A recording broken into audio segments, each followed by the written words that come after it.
নমস্কাৰ, মই আমিনুল হক। আপোনালোকে কিছু সংখ্যকে হয়তো জানেই, আমি ভয় বুলি কালি এখন চিনেমা ৰিলিজ দিছোঁ, 1 মিনিটৰ চিনেমা। এটি সৰু কাহিনী, কিন্তু এটি খুব গভীৰ চিন্তা এটা লুকাই আছে ভয়খনৰ আঁৰত। চ' আপোনালোকে ভয়খন চাওক আৰু যদি ভাল পায়, মোৰ বিশ্বাস আপোনালোকে ভাল পাব আৰু চিনেমাখন শ্বেয়াৰ কৰক। আৰু মই এটা কথা ক'বলৈ ভিডিঅ'টো কৰিলোঁ আচলতে, কাৰণ কথাটো হৈছে যে আপোনালোকৰ মাজত যদি তেনেকুৱা কিবা ভয়ৰ কাহিনী আছে, যেনে মোৰ মনত পৰে যেতিয়া মই ক্লাছ 10ত আছিলোঁ, আগদলা চাৰ্লি হাইস্কুলত পঢ়িছিলোঁ, তেতিয়াৰ হাইস্কুল, এতিয়া হাই ছেকেণ্ডেৰী।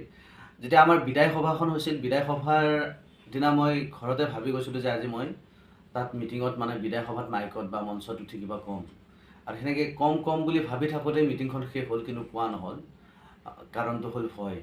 তেনেকৈ ভয়ে আমাৰ জীৱনৰ পৰা বহুত কিবা কিবি সুখ কাঢ়ি নিয়ে বা বহুত কিবা কিবি পাবলগীয়া কাঢ়ি নিয়ে। চ' আপোনালোকৰ জীৱনতো যদি তেনেকুৱা ভয়ৰ কিবা কাহিনী আছে, আপোনালোকে ভাল পাব। আৰু মই পাৰ্চনেলি ভয়ক বিশ্বাস নকৰোঁ। পাৰ্চনেলি মই মৰমক বিশ্বাস কৰোঁ। আৰু মই যিখন স্কুলত পঢ়াওঁ, তাৰ ছাত্ৰ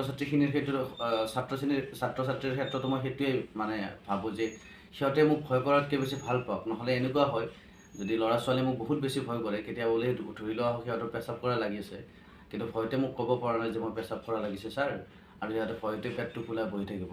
তেনেকুৱা বহুত কাহিনী আছে। যদি গিৰিয়েকে ঘৈণীয়েকক ভয় কৰে, ঘৈণীয়েকে যদি গিৰিয়েকক ভয় কৰে, বহু কথা আহি পৰে। ভয়ৰ ফলত আমি বিভিন্ন বস্তু হেৰাওঁ। আনকি বিশ্ব ৰাজনীতি বা পলিটিক্সৰ ক্ষেত্ৰতো সেইটোৱে, শোষণৰ প্ৰথম অস্ত্ৰ হৈছে ভয়।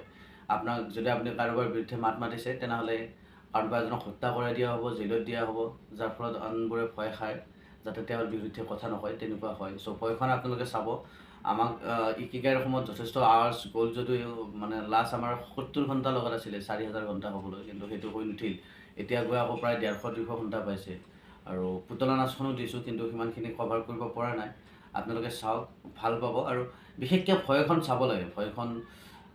ভয়খনত যদিও 1 মিনিটৰ চিনেমা, আপোনালোকে বহুতে নিজৰ বাল্যকালটো বা নিজৰ জীৱনটো বিচাৰি পাব পাৰে। ভয়খন যিমান পাৰে শ্বেয়াৰ কৰক। যদি তেনেকুৱা আপোনালোকৰো ভয়ৰ কিবা কাহিনী আছে, আমাক শ্বেয়াৰ কৰক, আমি নিশ্চয় ভাল পাম। আশা কৰোঁ ভাল পাব। চাব পুতলা নাচ আৰু ভয়খন জহলা প্ৰডাকশ্যন ইউটিউবত গৈ। ধন্যবাদ।